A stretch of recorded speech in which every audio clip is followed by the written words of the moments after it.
दोस्तों, मैं आज आपको श्री कृष्ण और सुदामा के बीच की एक बड़ी ही रोचक कहानी सुना रही हूँ। सुदामा श्री कृष्ण के परम मित्र थे। दोनों एक साथ संदीपन ऋषि के आश्रम में पढ़ते थे। एक साथ जंगल में लकड़ियाँ काटने जाते,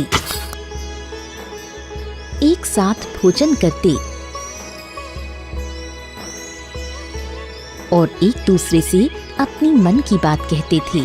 एक बार सुदामा ने भगवान श्री कृष्ण से पूछा, माया क्या होती है?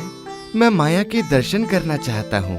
श्री कृष्ण ने सुदामा से कहा, फिर कभी बताऊंगा। अगले दिन सुदामा ने श्री कृष्ण से फिर से कहा, मैं माया के दर्शन करना चाहता हूँ। श्री कृष्ण ने सुदामा से कहा, चलो गोमती में स्नान करने चलते हैं। दोनों गोमती नदी के किनारे गए, अपने वस्त्र तट पर रखे और नहाने के लिए उतर गए। श्री कृष्ण ने 2 डुबकी लगाई और नहाकर वापस लौट आए और पीतांबर पहनने लगे। सुदामा ने सोचा, एक और डुबकी लगाकर मैं भी तट पर चला जाता हूँ। जैसे ही सुदामा ने डुबकी लगाई, भगवान कृष्ण ने सोचा, यही सही समय है सुदामा को माया दिखाने का। सुदामा ने अचानक देखा कि गोमती नदी में बाढ़ आ गई है और वो नदी में बहते जा रहे हैं। उन्हें समझ में नहीं आ रहा था कि वो क्या करें। बहते बहते वो काफी दूर निकल गए। किसी तरह सुदामा तैरते हुए नदी के दूसरे छोर पर पहुँचे। वो चलते चलते एक गांव के पास पहुँचे। तभी उन्होंने देखा कि एक हथनी अपनी सूंड में फूल माला लिए चली आ रही है। हथनी सुदामा के पास आई और उनके गले में माला डाल दी। तभी सुदामा ने देखा कि हथनी के पीछे पीछे ढोल नगाड़े बजाते हुए लोग आ रहे थे। लोगों ने महाराज की जय हो, महाराज की जय हो का नारा लगाना शुरू कर दिया। उन्होंने सुदामा को बताया, हमारे महाराज की मृत्यु हो गई है और हमारे यहाँ की प्रथा है कि हथनी जिसके भी गले में माला डाल देगी वो हमारा नया महाराज होगा। आज से आप ही हमारे राजा हैं। सुदामा को राज सिंहासन पर बैठाया गया और राज मुकुट पहनाया गया। सुदामा को ये स्वप्न जैसा ही लग रहा था कि वो राजा बन गया। उनका विवाह एक सुंदर सी राजकुमारी से करवाया गया। कुछ समय पश्चात सुदामा को 2 पुत्र हुए। एक दिन अचानक सुदामा की पत्नी बीमार पड़ गई। राज वैद्य से उसका उपचार करवाया गया, लेकिन उसकी तबीयत बिगड़ती गई और वो मर गई। सुदामा बहुत दुखी हो गया।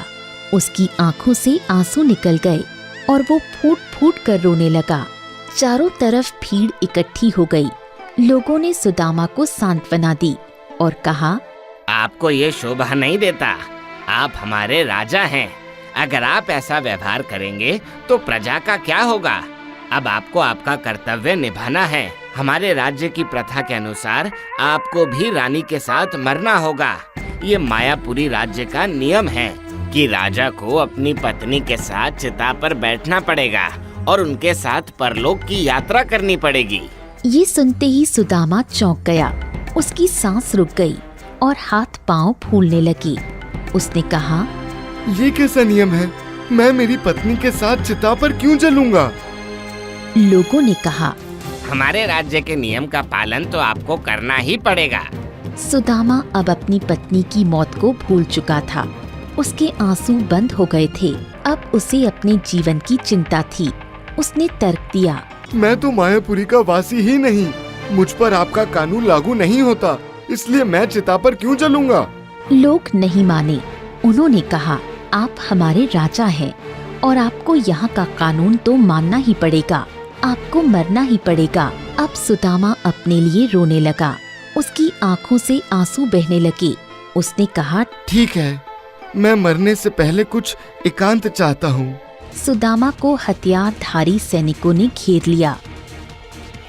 पत्नी के साथ चिता में बैठने से पहले उसे नदी में नहलाने के लिए ले जाया गया। डर के मारे सुदामा कांप रहा था। उसने जल में एक डुबकी लगाई